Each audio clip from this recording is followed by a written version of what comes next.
it's an interesting one, of course, because I think it's one of those things. It's like, are there going to be more people at home having the conversation of the, honey, I'd like to unlock the porn, please. We've actually had, I'm married with no children. Me and my husband have actually already had an argument over this. He wants to be the person who's registered to look at the porn, whereas I'd like to be the person who's registered to look at the porn.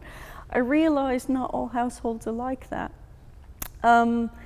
And it was interesting to hear him bring up this idea of there having to be an honest conversation between husbands and wives, almost relishing the idea of wives saying, no, we cannot watch the porn.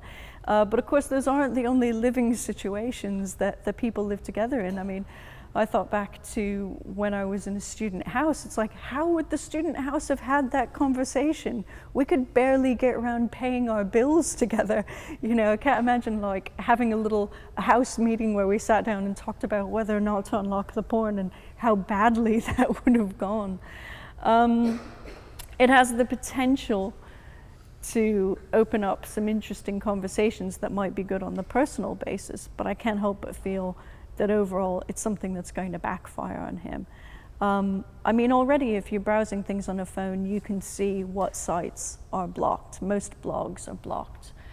Sex education sites are blocked.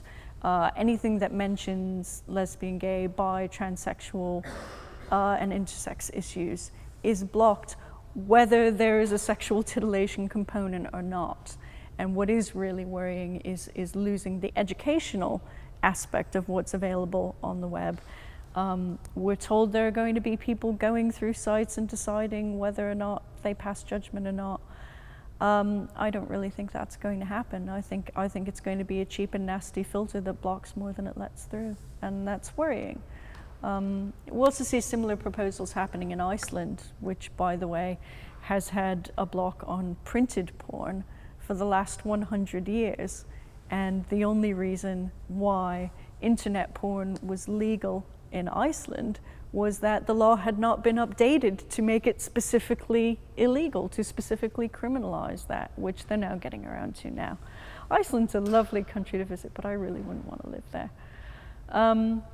So yeah, I think in the short term there will be some good open conversations that some people have, and then there'll be some people who are not having those conversations at all. But that also comes back to a significant problem that we have with a lack in terms of sex and relationships education in this country. The fact that the SRE that's offered in schools doesn't even have to mention the existence of porn, doesn't even mention the word internet.